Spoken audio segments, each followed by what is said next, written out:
Hello, everybody, and good Hi. morning, good evening, and good afternoon, depending on where you are. And welcome to yet another episode of Discovering Neo4j AuraDB with Michael and Alexander. Hi, Michael. Hey, Alex. Hello, Hey. everyone. Please Hey. also let us know where you're watching from. So please share where you're watching from in the chat. Oh yeah. It is always interesting to see, because locations is an important topic today. So we'll Exactly, that's true. meet Yeah, then. share where you watch this from, and so we see if you are up late, early, or if it's your lunch break. Let us know. And Exactly. yeah, it's going to be interesting. And you just said it. We have a little map geospatial locations data episode today because there was a huge update last week for Bloom, Yep, which is that's a true. Neo4j visualization tool, and which now has the capabilities of displaying map data, longitude, Yeah, latitude, at least coordinate yeah, data. Exactly. coordinate Yeah, data. that's Yeah. true. Yeah, how was your weekend, Alex? My weekend was good. It was pretty relaxed, to be honest. I didn't do so much, so I kind of. Yeah, same. Weather was not so great yesterday. Anyways, it rained all day, so I decided Oh, it was good for I stay at us. We home. had a lot of sun in the morning at least, so we took a long walk in the park Oh, good. and saw Yeah. like all the spring flowers bloom again, and lots of people were out there. Like thousands of people were in the park, basically full. Yeah. And yeah, but otherwise it was also relaxed for me. I did a lot of reading and just started to watch Andor, but I'm not sure I'm as impressed by it as the other people are. But I liked let's it, see I how must say. Yeah. it continues. So the Yeah. initial episodes were not so convincing yet. So let's see Okay. how it Yeah, goes. I liked it much better than the other things. Yeah. So Yeah, I thought about it actually. Perhaps around May 4th, we can do like a Star Wars episode. I think there's a really nice data set that I put together a while ago from some sources. oh yeah, that's a good idea. Yeah. Or actually, I took what someone else had and updated it with more recent data from Yeah. the APIs. And that could be a good one to demonstrate around May 4th as such. Yeah. Yeah, otherwise, the weekend, I think, for most of the startup world was more of an really scary time. Oh yes. With Yeah, the other big news. like Yeah, that's true. the SVB closure, and suddenly everyone on Twitter and on Hacker News became a banking expert from pandemic experts before. Now everyone is a banking expert, but it's this is like this always, like when there's the football World Cups around, everybody is a football expert. And now last 3 years everybody was a scientist, because everybody knew much better what's going on in exactly. the scientific medical world than obviously the experts. And Yeah, so I'm not a banking expert, but I at least hope that the federal government will help most of the startups survive this really big breakdown, and because that's really scary if you're a startup and you have your money out at Silicon Valley Bank, and then you can't pay your people and so on. So my heart is really with all the founders out there that have now that's kind of this trouble was really with their pretty money. rapid. So I mean, I heard about this Within 2 days. mid or end of last week, and then within a day or two, it was like, poof, okay, now it's gone. It's like, oh, okay, Yeah. this is After scary. 40 years, right? So yeah. So and then the other thing that was last week was also Terry Pratchett's death is 8 years ago. So that was also really already quick. 8 years. Yeah. Which reminded me, perhaps we should do one like Discworld episode one time where we take some character data and for all the different novels and so on. But we first have to get the data. So I tried to find some. Might be good. Yeah. Yeah. I tried to find some data earlier, but it doesn't seem to be easily accessible. So we would have to scrape it from the wiki, from the Discord wiki, I think. So I'll talk to Tomasz if he can put something together, some scraper that pulls the data for the characters in the books, and then we can turn it into a yeah, we can look around. I mean, maybe there is something available. Yeah, I was just talking also to my daughter on the weekend, because she, you know how the kids are, whenever you recommend them something, they don't do it. And so I recommended her a lot of books, including, actually I have it here. Let's see. Yeah, well, it's it's interesting. You always have to discover it yourself, I guess, when somebody else tells you I this is guess great, and so. then you Or you have to tell maybe. them you shouldn't read this, right? So that's Oh, the other yeah, that's option, maybe, right? yeah. So for First instance, here psychology. V3Man was a really good entry book for for kids and young adolescent kids to get into this world. Yeah. That was. So let's see. Perhaps Yeah, you can I just enjoy. let it lie somewhere, and then she Let can it pick it up. exactly. Maybe it will be picked up at some point. Exactly. That's Yeah. good. So that was it. Oh yeah, training. Training. Which is this Another week, thing. right? On Pardon? Wednesday. It This starts on is Wednesday. Yes, exactly. yeah. So I wanted to take the chance to point this out. Let me get the link in chat as well. Yeah, this starts this Wednesday on the 15th. Couple of training workshops we are hosting throughout the next couple of weeks. So if you're interested in learning at Neo4j, or you want to expand your knowledge or want to try something new, I mean, particularly with routing applications, I think it's very up to date now with today's topic, and as well with the update on Bloom. So if this is something you're interested in but haven't done so in the past, then 29th of March is your day, where we'll do a training on how to build a routing application. If you're more into Spring Data, then you can join Garrett's session on the 12th, or if you're more, like I said, beginner or intermediate level, and you want to just get going, then 15th and 22nd of March, so this and next week, are your dates for an intro and some Cypher learnings with Michael or Adam. So yeah, would be really great to see you.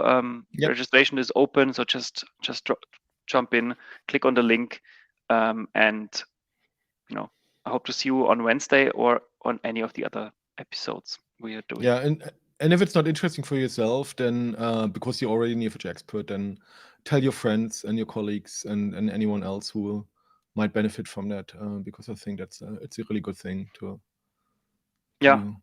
Absolutely. For anyone. Yeah. So it's open to anybody, really. There's no, I mean, obviously the first two little to no prerequisites, the other two, a little bit, but you can always watch and then pick it up afterwards. So if you just want to listen in, there's no need to. There's no exam at the end. No, but it's really useful, and for instance, before Notes we had these, and there was a lot of interest, so we had thousands of people attending, and they really liked and enjoyed these trainings. Cool. Exactly. So that's cool. I'll not go into this crazy a lot because I think we did it a couple of times now, and I'll skip it. What we're gonna do? So we have a hotel reviews data set today where we try to load and to work a little bit with geospatial data around the new Bloom perspective, and I think that's what we're gonna show and what we're gonna do today, and we'll see how far we get. Obviously, if you want to follow along, then you need an Aura free instance. You get this by going to this page, which I also post in chat now. So that's where you need to go. If you have an instance already, then obviously you can work with that, and everything should be available as well for you. So we don't use any private data, so you can just copy what we did and do the same on your instance.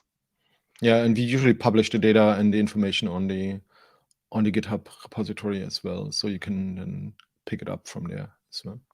Exactly. All right. Hi, Eshwa. Thank you for joining on the 15th. Looking forward to having you there. Yep. There we go. Super. And I just pulled up like the Pratchett and yes. death and the little red death picture for us to remember, to commemorate. Cool. So yeah, thank you, Alex, for finding this hotel review data on Kaggle. I tried to see if there's some other data, but it seems there's not too much data out there that has also geospatial information as well. So this is a pretty large data set. So it has 500,000 hotel reviews. So we'll probably don't won't use all of it, but just a sample of it. And you see it has 17 columns. Unfortunately, there's no ID column, so we have to add our own ID column. So you have things like hotel name and address, number of reviews, review date, which will also become important because the new Bloom version has also a feature where you can look at temporal information and other things as well with a slicer. That will be really interesting. Average rating, hotel name, where the reviewer is coming from. Unfortunately, they don't have a user ID or username for the reviewer, so we don't know actually if there's several reviews by the same person, which is a little bit unfortunate. Yeah. That is unfortunate. And then total reviews by the property, this is total number of reviews of the total negatives. So the reviews are split into negative and positive part. And that is basically negative words. This is total number of reviews for the hotel, positive, total positive, the score for the hotel, tags, which we can pull out as separate nodes, which is nice. Days since review, that's something that we probably don't need to import because we can compute it. And then latitude, longitude, that's kind of the 17 columns. So you see, we don't have an ID for the review, which is a little bit unfortunate. And we don't have an ID for the reviewer. And for the hotel, also not, but I hope at least that the names of the hotels or the addresses of the hotels are unique enough. So we'll probably use the addresses of the hotels because they're more unique than the they should be unique, hotel the addresses, yes. names. There might be, because sometimes there's like an Hilton or other hotels that are across. There are probably a couple the same name or so something I think that would be nice and data important to have at some point is kind of composite keys where you can combine hotel name with location and or with city and other things as well. So that's something that would be nice to get at some point. For the reviews, I originally thought perhaps we can at least use the text for as an ID, basically either the negative or the positive text. But they also have like this fixed no negative and no positive thing. So we have a lot of reviews that have either no positive or no negative, like you see. Can you see here? Yeah. And then it's not you can't merge them together on that. So I downloaded this data and then added an ID column to it. So I can show you quickly what I did here. So I used my preferred tool XSV again. And so we can say XSV sample hotel reviews, and then it gives me, sorry, I need to provide, oops. I need to provide, is it here, a number, like sample 10 rows. So you see exactly what we've seen here, right? So all these fields, but no ID field. So what I did is I created just an ID list with bash, just echoing IDs. If you see here, I just did this for loop from 0 to the length of the file, and then added echoed these IDs into a file, and then I used XSV cat columns, and then said IDs.csv, hotel reviews CSV, and then just sent this to a new file as such, which then gives us like the ID column as the first column from the ID file, and then like the reviews just concatenated behind. And so if you now look at XSV sample, let's say 5 hotels.csv, it has the first one is an ID field now. Is it? Here now we have the ID field as the first one. There's ID, yeah. And now because it's 500,000 reviews and we don't want to use so many, I just did XSV sample 1,000, 10,000, and of hotels.csv and send it to hotels 10K. And I did also 100K. So it's up to us what we want to use. If you want to use the 100K or the 10K, it doesn't really matter so much, right? So I think we can work with either of them and such. All right. So that's kind of some pre-processing that I did, and so just that we have an ID for the review that we can use as such. There's a question on this from Björn. Could creating a fake unique ID with constraint on the reviewer speed up the search and data imports? Could one add this on the fly? Yeah, so unfortunately in Data Importer, you can't create artificial computed IDs yet. That could be an interesting additional feature that we could add, as basically for each line of the CSV, we could generate an ID field basically as such, right? So, but currently it doesn't have it built in. So that's why we needed to do the pre-processing here. But yes, the constraint will be automatically added by Data Importer. We can also look at this in a second. And then from there, we can basically it uses the constraint to look up the nodes quickly enough. Yeah. Cool. So I already created my Aura instance here. It's already running. I called it hotels, and it has 200,000 nodes, 400,000 relationships. So I think given that we have quite a number of nodes, I'll probably take the 10K file right now to start with, and then we can always expand to the larger file and rerun the import with just with the larger file as such. Yeah. I also switched in your account drop down here. You can switch between workspace and the individual experiences, and I had to switch to the individual experience because Bloom and Workspace is not yet updated to the latest version. So I just want to use Bloom here, but basically it will be updated in Workspace in the next week or so. So from that perspective, it just because it was just released last Thursday or so. I mean, if really recent.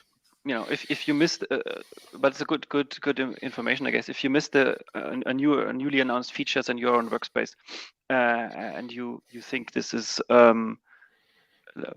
something is missing, then you can always switch back to Classic, which might be a little bit more sometimes up to date. Sometimes it is.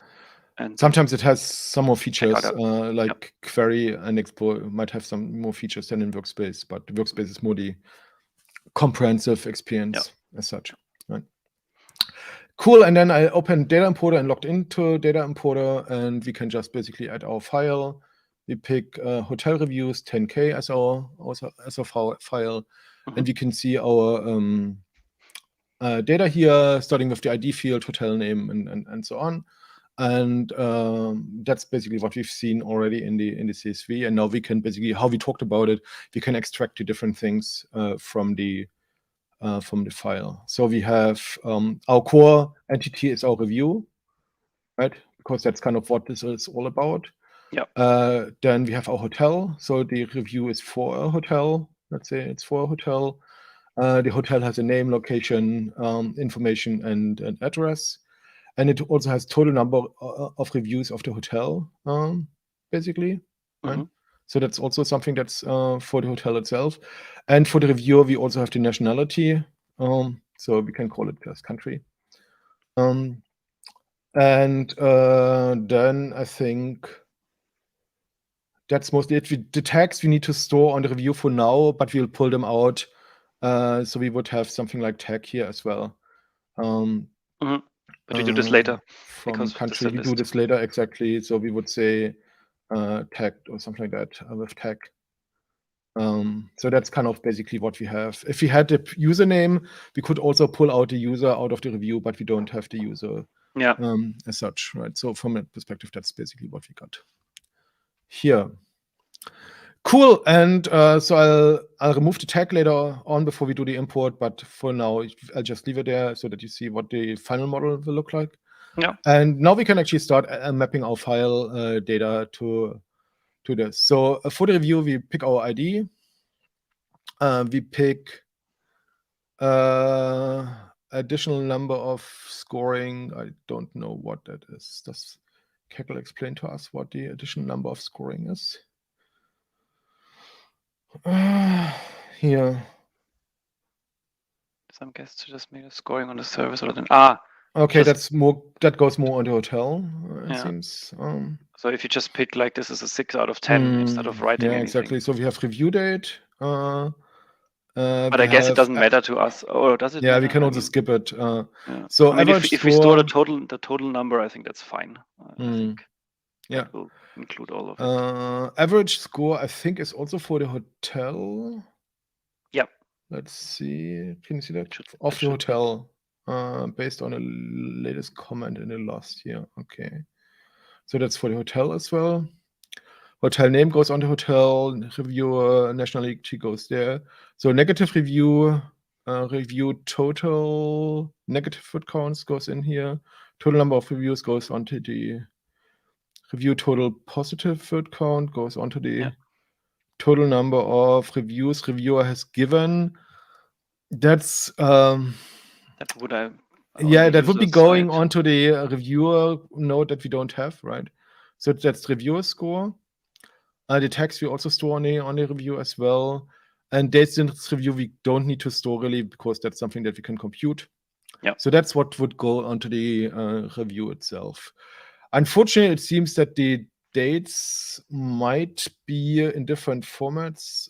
So I'm not sure. So sometimes the date is, or perhaps it's always in US formats. We need to see if we can convert this into a datetime as such. Let's see if that works.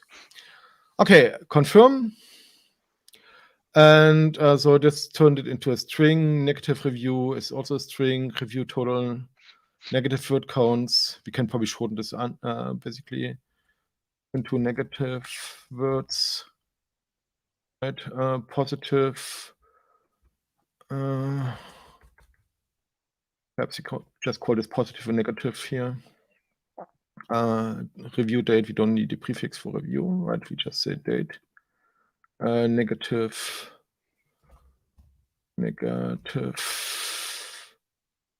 And positive words.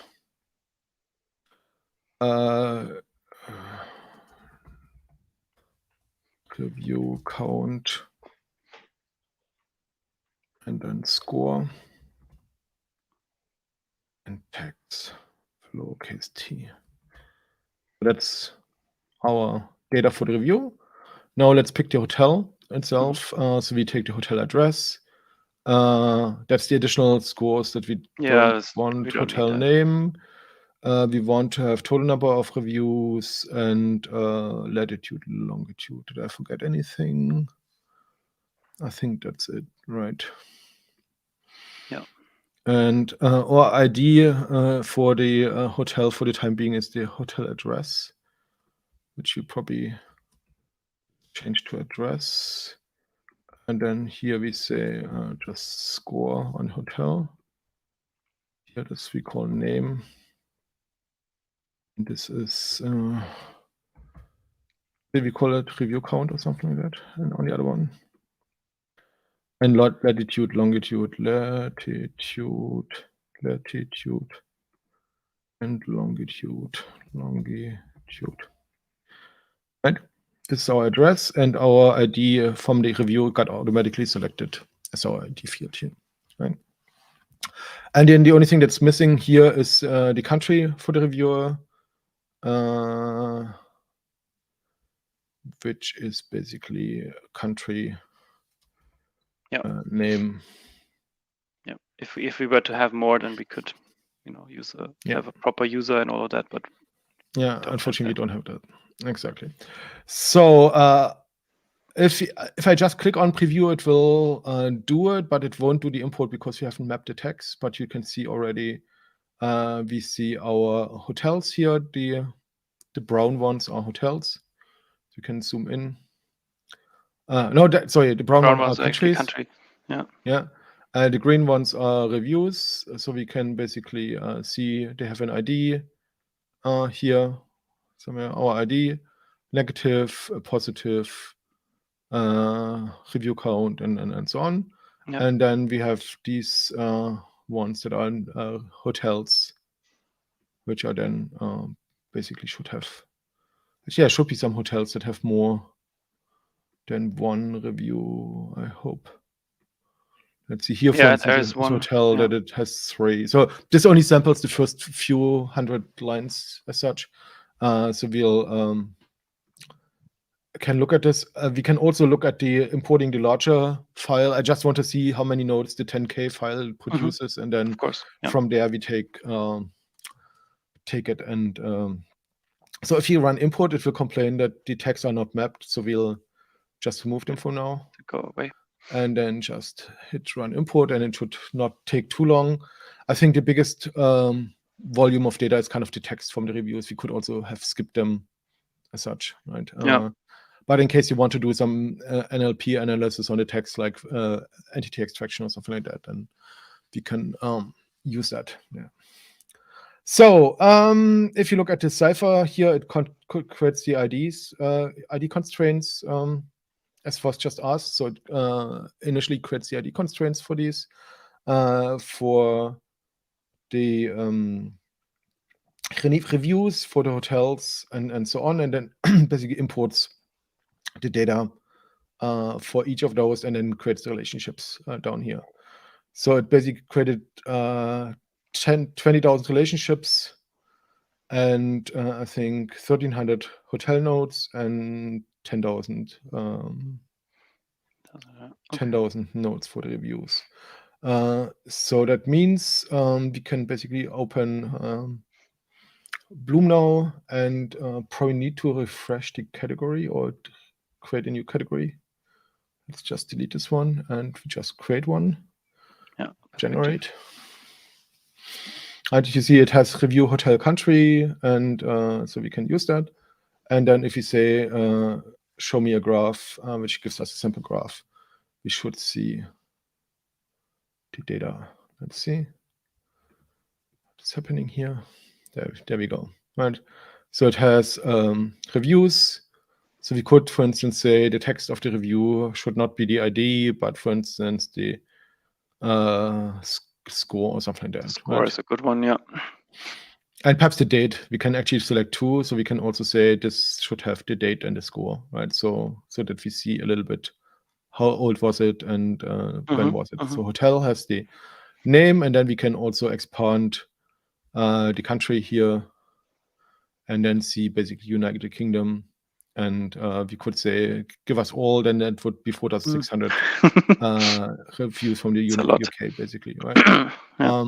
So it's in our 10K sample. It's probably overweighted on the UK right now. Yeah, looks like it, yeah. Right.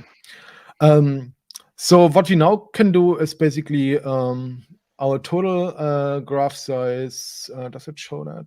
No. We can actually open a browser as well here, so we need to log in again. Let me just grab really quickly the password from this one. And after connection, it should show us we have 11,000 nodes and 20,000 relationships, so we could actually load the 100K file as such, so to have a little bit more of interesting data, right? Yeah. So if you do this, we can basically replace. It's actually a good question. I'm not 100% sure if I replace it with a different file if I have to do the mapping again. So I just do a trick and remove the hotels 10K or move it to an hotels 10K dot save, and we just rename the hotels 100K to an hotels 10K file, because it could be that when we load the 100K file that we need to redo the mapping, and we don't want to do this, right?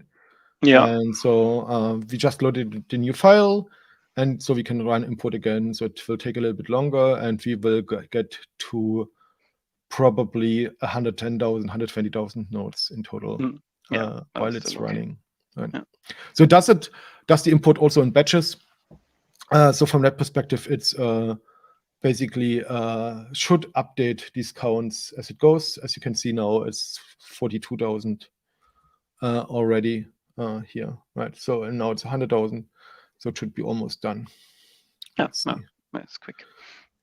Cool. And now I lost your screen, so I need to find this again. There you are. Cool.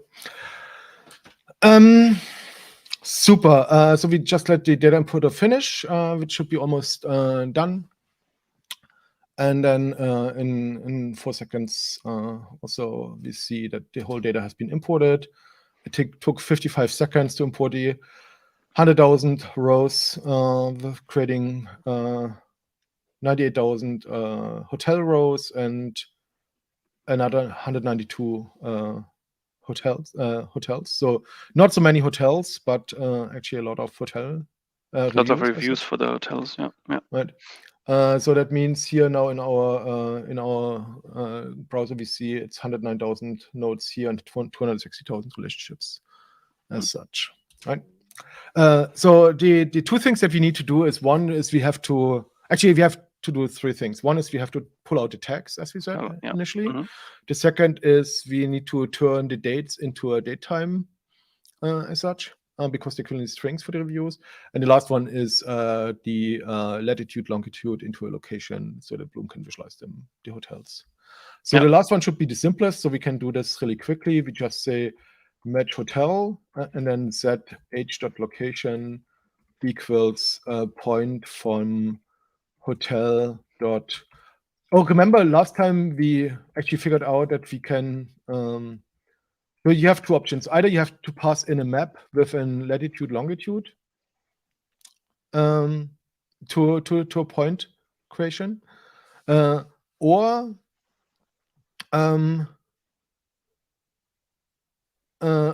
we could say we can actually pass the whole point, the whole hotel node in, or its properties as such, right? So because it just grabs the it will just grab latitude. Yes, exactly. Yeah. Well, we have both options. Let's take the official one, which basically just takes the two elements from the hotel. Yeah. So this is a short way of writing this, where you just pass in a map or a source of a map, and then you basically just say, I want to have these two fields. You could also spell it out completely and say, hey, we have a map with a longitude, which is h.longitude, and a latitude, which is h.latitude. So that's the fully spelled out version, which you can use, but the other one is also valid. It's just a short form for extracting data, such. Okay. So if you do this, it's at 1,400 properties. So we have 1,400 hotels in our database right now. So we can basically say, how many hotels do we have? 1,492. And now we could use that information to put them on a map, which we're going to do. But first, I would like to do the tag extraction. So let's look at a few reviews. Do you think about the Latin longitude will at some point will be a field in data importer where you just can use drop down? The challenge with the latitude longitude is that it's in most CSVs it's not a single field, but it's basically a double, so two columns. Yes. Oh yeah. And so data importer currently has no easy way of selecting multiple columns to form a field. So we want to change the UI for data importer a little bit. Where it basically can then also multi-select multiple fields, for instance, to form an ID or to form a composite column or something like that. But that is kind of required for having like the location combination out of two columns. Yeah. So for the time being, we need to do it like this, but it's not like a big deal, as you can see, right? No, it's not. So what should we do next, Alex? Should we extract the tags, or do we want to try in Bloom to put these hotels on a? Let's do the tags first, and then we have the model done, okay. and then we can. I think it's nicer then. Okay. So let's look at the reviews, at a few reviews first. If you pick one of the reviews, you see basically they have the state field, which is something that we need to pass, and we have the tags. So we can probably start with the date.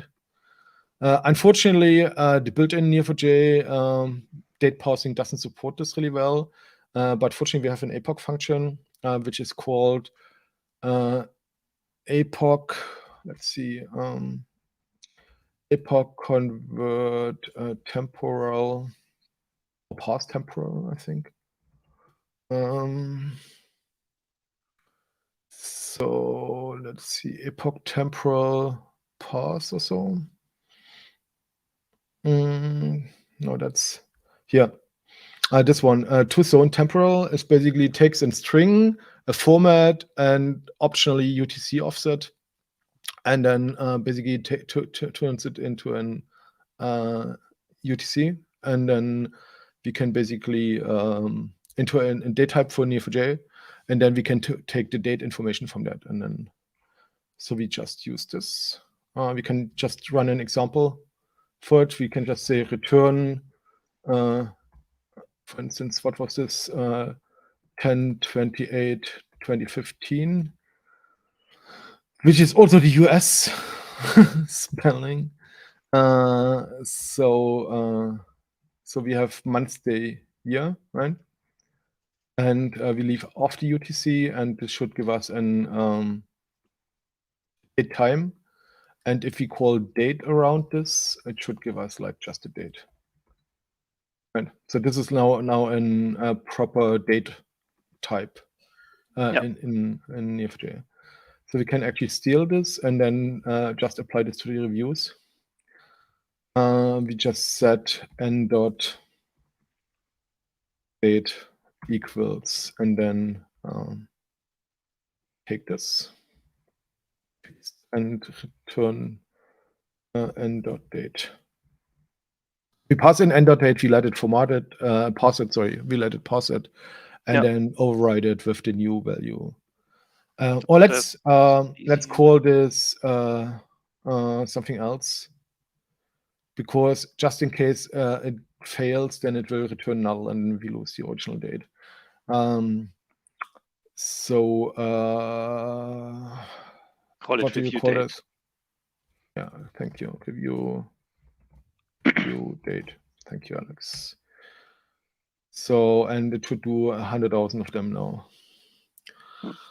Hopefully it has enough memory in the free instance to finish that, but I hope it will. Let's see.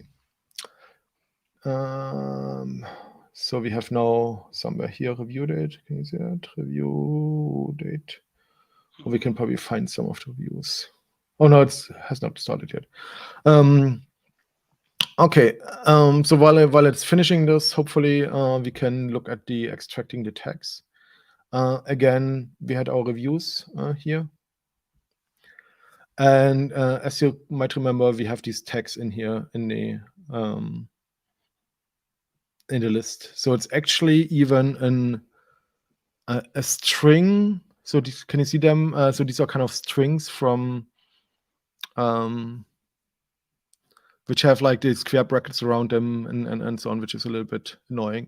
So we could do one thing. We could basically manually take these strings, remove the square brackets on the outside, split them by comma or comma space, and then take the strings, remove the quotes, and then basically turn them into individual values. That's one thing that we could do, but it should also work that we actually take another epoch function, epoch JSON from list, I think, and then n.tags. But basically takes a JSON string, and I think it's that like epoch JSON path. It's probably an epoch convert. Where's convert? Yeah. Epoch convert from JSON list, this one, I mean, right? So you have this kind of JSON list, and we want to give it. Here we go. Yep. Okay, epoch convert from JSON list. So as I said, we could do it manually, but it would be much more like tedious to do this. So it didn't like, but before we can do this, we actually need to fix the date setting. So as you can see, it didn't like us because it took too much memory. Okay. So what should actually work is we do it with call in transactions. So we just do and call with n, and then say in transactions of 10,000 rows. And then it splits it up into individual transactions, and we need to prefix this with auto, so that browser sends it off as an unmanaged transaction, so that the server itself can do the transactions. And now you can see it also finished in a second or four, basically. So now our reviews have basically an review date, which is now a date time. Date, as you can see, right? So if you hover over it, it's a date. So that's good. And the last one is basically the text bit. Let's see if we can see this. And you see that we have now all the text as a list. So this is now a real list. This is not If you remember, the original text had single quotes. These have double quotes. So this is a real list, basically, right? So we can also basically say with n comma tags, and then we just return limit of 25. We just return tags and size of tags, which should give us like the number of entries in this list, right? So this is a proper list now. And now what we can do is we take these tags, this list, and turn them into rows. So we turn a list into rows. We just transpose it basically with unwind. So we just say unwind tags as tag. And then we create a tag node for each of them and connect them to the review as such.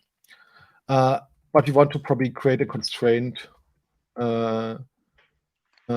tag name if not exists for key tag require t.name is unique. I hope I didn't misspell it. No, so super. Getting there. So we now have a constraint for tag, which says this tag name is unique, and it also adds an index at the same time, so it lookup is much faster as well. Okay, now we can do our unwind. We merge our tag. So merge is a get or create. So if the tag already exists, it will just return it, and if it doesn't exist yet, then it will create a new tag node. And because, as you can see, there's like some leading and trailing spaces here sometimes, I just do a trim around that. Yeah. Right. So we lose the trailing and leading spaces, and then we basically just connect review is tagged with this tag. Right. So, and currently this has a limit 25 just for testing. Right. So we take 25 reviews and try to see if this works. And then if it works, then we do it for all of them. Cool. Now we have 33 tag nodes, and in a second or so, they should also show up here. But we can also just find them ourselves. T, and these are our tag nodes. So if we zoom in, you see like queen room, double room, family room, solo traveler, business trip, and so on. Right? So standard kind state. of tags. Yeah, couple right? Suite. Standard tags, right? And if you expand one of those, then we would basically see the reviews tagged with this tag as such, right? So it seems to work for the R25. For the bigger one, we again need to use the colon transactions. So we basically just say call with n comma tags. We could do this also in here. Then we just need to do with n here, and then say in transactions of 10,000 rows, and prefix it with auto. We find our reviews. This column transactions is really just a subquery, basically, that as whatever we spelled out here in a sub transaction as such. Right? So, and if I run this, it should hopefully not take too long, and add another. Actually, it should get quite a number of relationships, so we might even get close to the limit of relationships. So let's see how far we get. Yeah. But because it's in 10,000 rows, so we should hopefully get basically close to the limit. So it executed all the transactions basically that went through, and the one that basically didn't go through, the last one.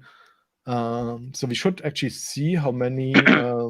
Is that what it is? The transaction hook failure does it mean exceeding? Yeah, that's kind of the limit. It should have a better error message actually. Yeah, that error message is a bit confusing. Yeah. But let's see. No, but I also misspelled it. So it created 182,000 relationships for our tags, right? So we have at least a good number of tags. Yeah. Right. So So actually, let's see how many tags we got. Yes, 1,500 tags almost. That's quite a lot. So what are the most frequent tags actually? So we can basically say want to return t, count star order by count or frequency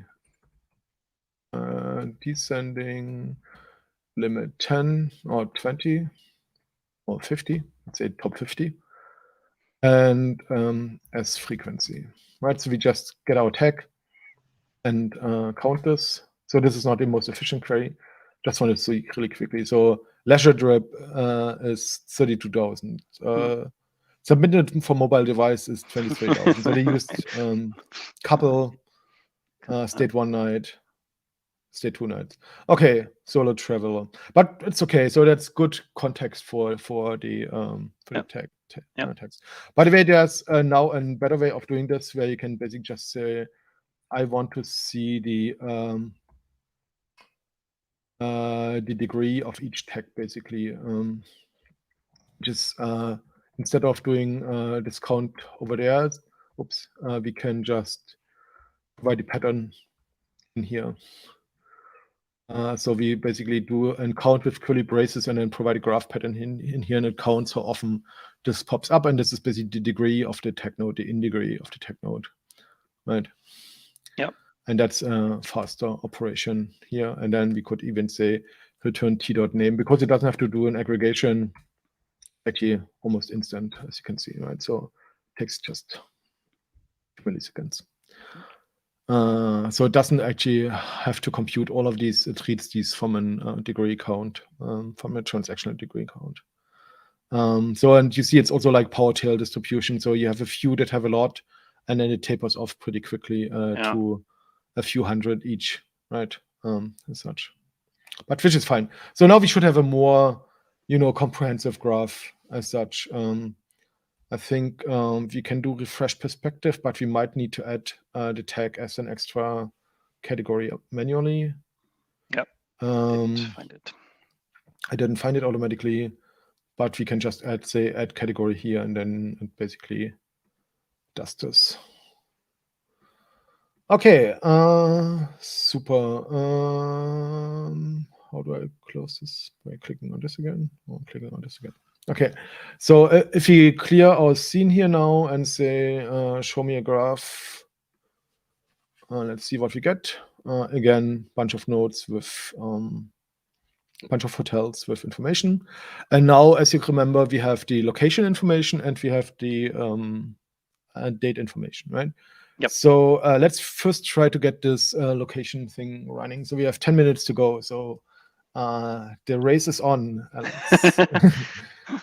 So we just say hotels. So we have 1,400 hotels or so, right? So it should hopefully give me hotel here. So I just fetch the hotels. And we have the geolocation for the hotels. I'm not sure why it takes so long. It should be faster. Come on, you can do it. Sometimes there's a weird hiccup, which I don't understand. It says poor connection, retrying. But you can hear me fine, right, Alex? So there's. I can hear you well. Yeah. It's all good. That's weird. I don't know. Okay. Let me just try to duplicate the tag and tab and try it again. Yeah. Let's see. I'm not sure if I have to relog in or if it keeps it. So something is wrong here with the connection. And this one. Okay, let's try again in this one.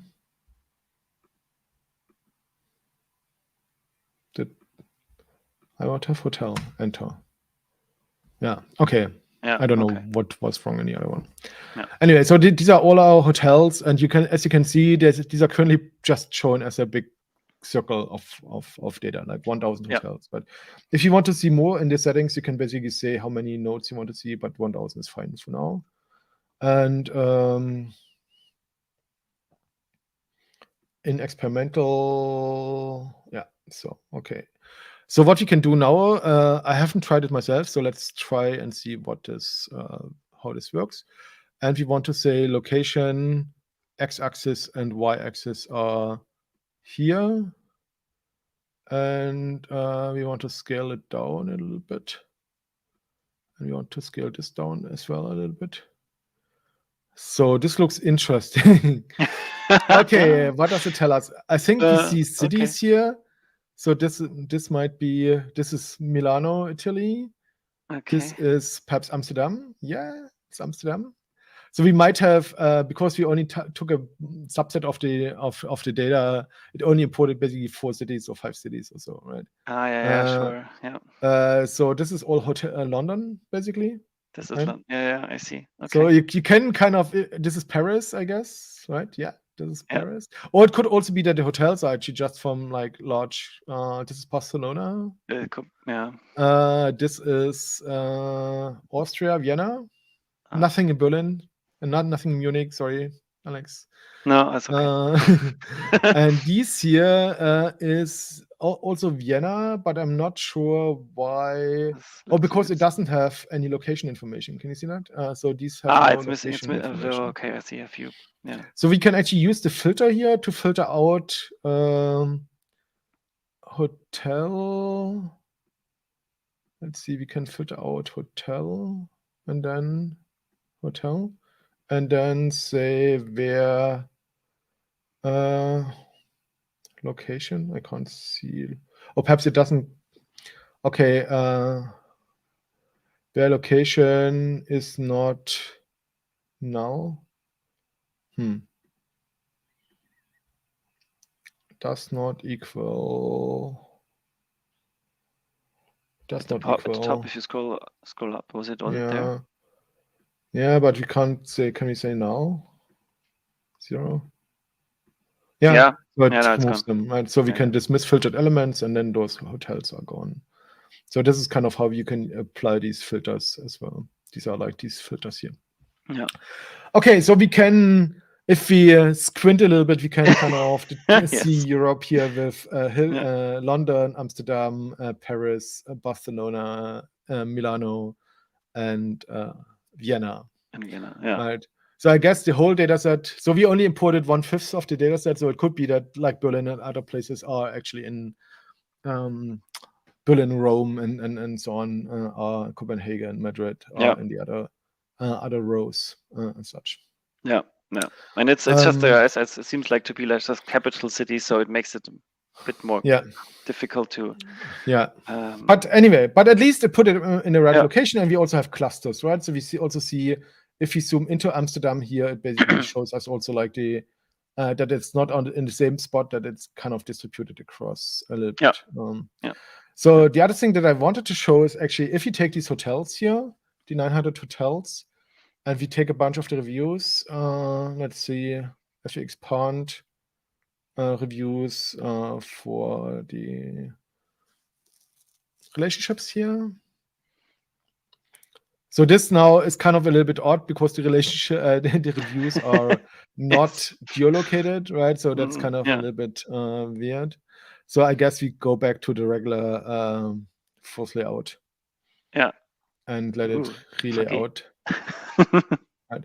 So we can probably also dismiss all the ones that don't have reviews. What I actually want to show is the following. So let me just quickly dismiss all the hotels, and then we expand from the hotels to the reviews again. Dismiss those. Then we select the reviews, and then we expand from the reviews. Come on. We need to fit one. We need to hit one of the reviews here. Expand review 4, right? Yeah. And probably also from which countries they were. Expand from which countries. So is this helpful? Perhaps a little bit. What I wanted to show is this new tool, which is called a slicer, which allows us to take data. So for instance, we can say, oh, it doesn't support the review date. That's unfortunate. I thought it would support the, oh, here, review date, sorry. Right. So we can pick the review date as a value. And then it shows us the distribution of the review date, right? So the first one was basically in 2015 as such, August 2015, and the last one was in August 2018. 17, yeah, sorry. 17, 2 years later. So, and what we can do now, there's a number of things that we can do. So first we can basically sub-select a range here. That's very cool. And then it shows us only the data that's kind of in this range, which is nice. Yeah. What we can also do is we can play over this range. So basically it can basically, can you see? It takes basically the slice that we selected, the 3 months, and then see, moves it over the graph. So you can actually see how the graph changes with time. So you could, for instance, see did certain hotels get more reviews in a certain time frame, or were they newly opened and suddenly get reviews and so on. So that's a nice one. That's really cool. And the other thing that we can do is basically instead of just playing it over, we can also expanding this. So this can start like in the first month, right? And then in the settings, we can say slide. So you can set the playback speed, but start of range to end should basically expand this. So it should grow as such. Can you see that? So it stays at the beginning and it basically adds to it as the data changes. Yes. That is very cool. So you see, which is really cool. Yeah. So you see how the graph evolves over time, basically, how it gets more, which is really nice, right? And you can do this with other types of information as well. So for instance, we could also say our hotel scores could, for instance, the average scores could be used instead, right? So basically, instead of using the dates, now we have score 6, 7. All the way to 8, 9, so pretty high scores in our hotels that we have available here. But imagine we had all the hotels that we used to have before. So if I... that's the question that Eshwa just asks. Yeah. If you take all hotels, it just takes what's on the screen, right? It doesn't take like everything in the database, but it takes whatever's on the screen. And if we take now the slicer again here and say we wanted to see the hotel score. Now you see that it's more like an Gauss distribution, right? So you have like low numbers of like low and low numbers of high ones. So it's like more a Gaussian distribution with 8 something exactly as the top. Right, and then we can basically say, okay, if you want to also now let's can you now change to remove maybe everything except for the hotels and just have the geospatial layout? Oh yeah, that's a good idea. Let's do this. So let me just close this real quick. So we just keep hotels. Yeah. And dismiss the rest. I think you cannot do dismiss on this, so we need to pick one here. Dismiss. Dismiss others. So this is only the hotels. Yep. Right.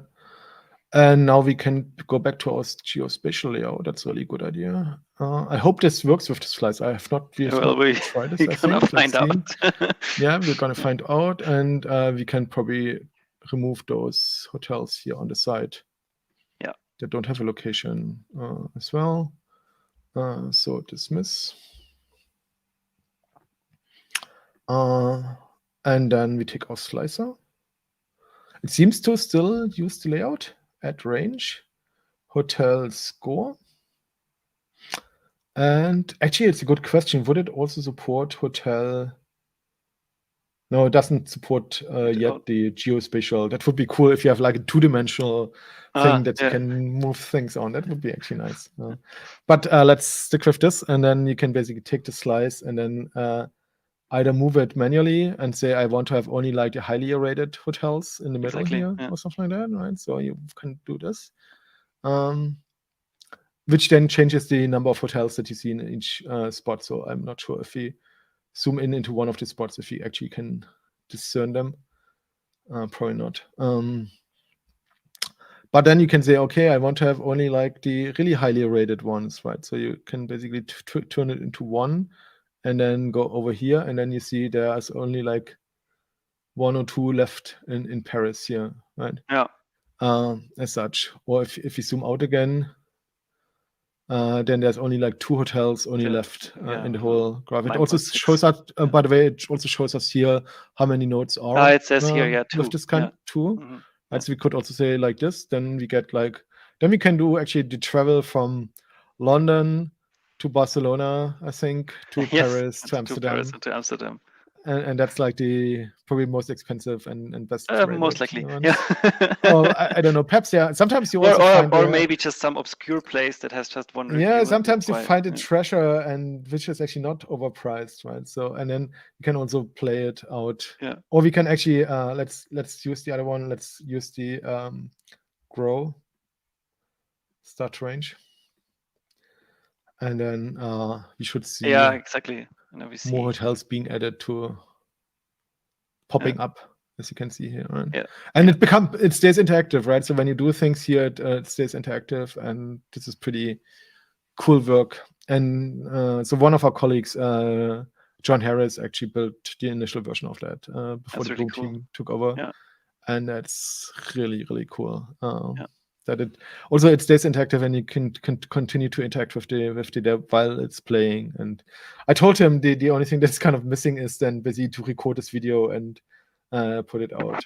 I think you can also do multiple dimensions, and then it gives you like a combination, like a cross product between them also, right? So then you basically get scores, and can you see that it has like then 2 values or so, right? So it basically gives you like scores and review counts basically as such, I think. Or no, I think you can just switch between them. Yeah, you would switch between them. Yeah, which is also nice as a quick access basically as well. Right? Yeah. So if we had like basically in parallel the reviews, we could also add the reviews as ranges here, and then kind of quickly switch between them as well. Yeah, exactly. Yeah. For exploration. I think this is really valuable for for payment graphs or other things where you have a lot of numeric data that you want to get a grasp on, and you want to kind of interactively explore this as well. Yeah. And I think this is pretty cool. And I think with that we are out of time, and we managed to do everything we wanted. Yeah, I think it's very good. Right, there's one question. Maybe we do that quickly from Eshwa.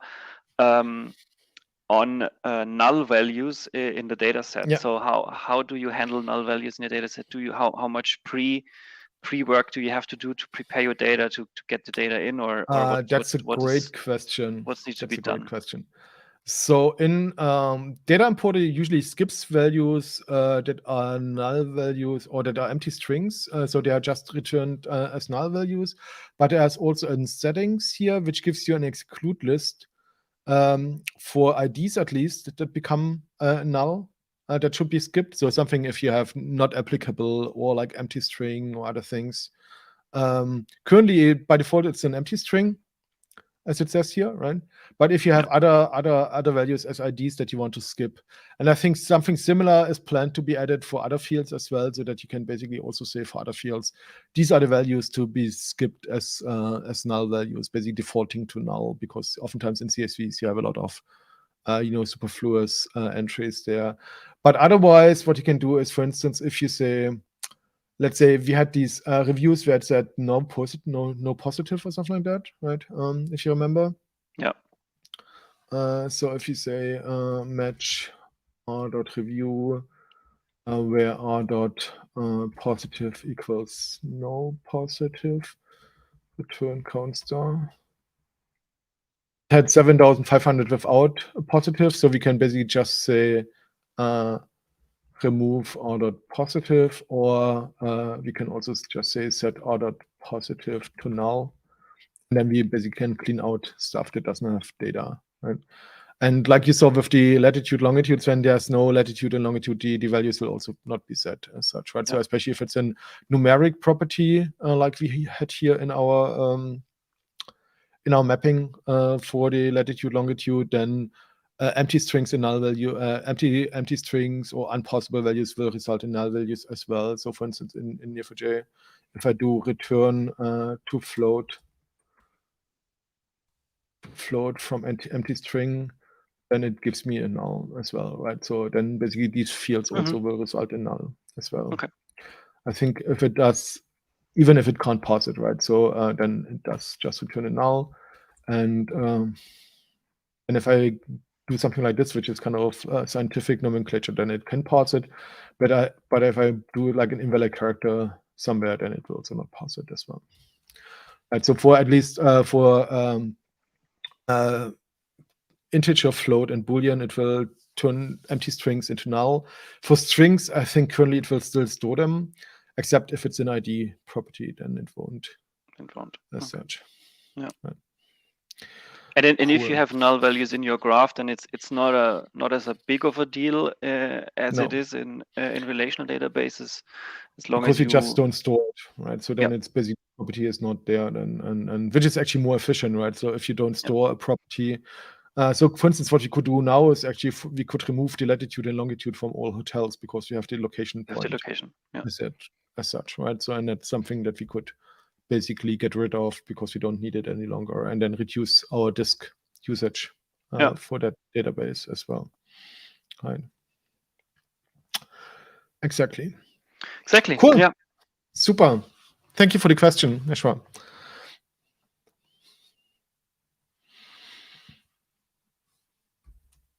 Did I lose you, Alex? If I lost you, have fun, everyone. Have a great day, and talk to you soon. And I'll try to get Alex back online as such. Have a nice day, everyone.